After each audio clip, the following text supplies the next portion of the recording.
Fellow citizens, allow me to address a silent but deadly crisis confronting our nation today. Alcohol and drug abuse has become a clear and present danger to Kenya's health, security, and economic future. 1 in every 6 Kenyans aged between 15 and 65, that is close to 5 million people, are currently using at least one drug or substance of abuse. This is no longer a marginal issue. It is a national emergency. The burden falls heaviest on men and young people. 1 in every 3 Kenyan men in this age group uses drugs or abuses alcohol. Among young adults aged between 25 and 35, our most productive population, 1 in every 5 is affected. Over 1.5 million young Kenyans are being pulled away from opportunity into dependency. Alcohol, and I repeat, alcohol remains the most widely used substance, with more than 3.2 million current users. Initiation often occurs between 16 and 20 years, and in some cases, as early as 7 years, exposing children to lifelong harm before even adulthood begins. Kenya cannot grow. Kenya cannot compete or remain secure when millions are trapped in addiction. This crisis demands decisive national action. Accordingly, going into the new year, the government will confront alcohol and drug abuse as a national development and security emergency, backed by political will, expanded enforcement capacity, and coordinated action across government.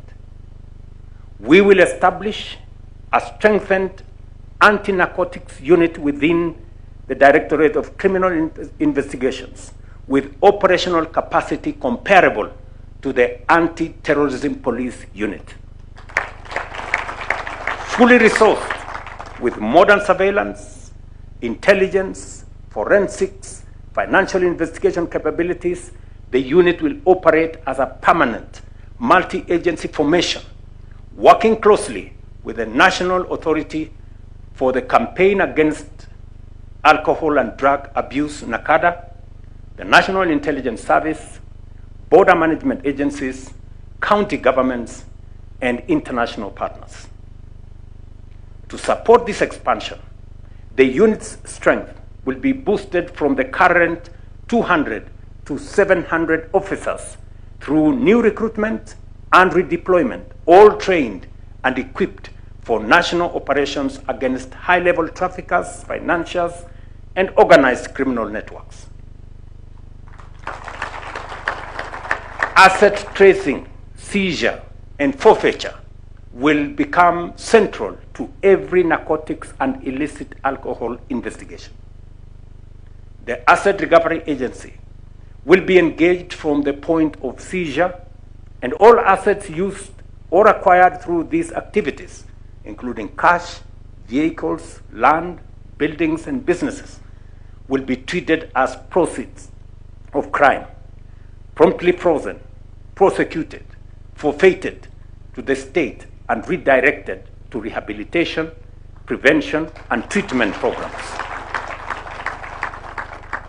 Recognizing these crimes as organized criminal enterprises, I urge the judiciary to consider establishing specialized courts to fast-track cases. And I will be consulting with the Chief Justice on how the executive can support this effort, including resourcing while fully respecting judicial independence. Border security will be strengthened through enhanced capacity for the Border Patrol Unit and the National Police Service, including modern surveillance technologies to monitor movement across our borders. Finally, to safeguard integrity within the security agencies, any government official, including security officers, found culpable of facilitating, protecting, or colluding with drug traffickers or illicit alcohol networks will be prosecuted and dismissed forthwith from service. Fellow citizens, this struggle is deeply personal to me as president and as a parent. No law can replace parental guidance, community values, or early intervention in the lives of our children. As parents, we must choose to be present in the lives of our children.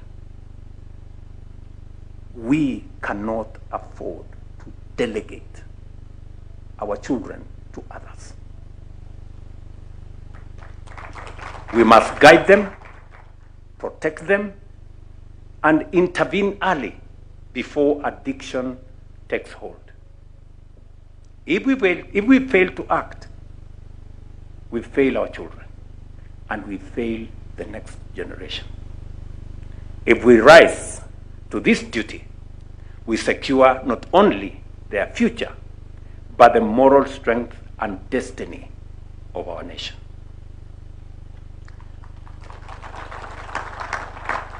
And just as we demand responsibility in our homes, we must demand the same at an even higher standard from those entrusted with leadership in our public life.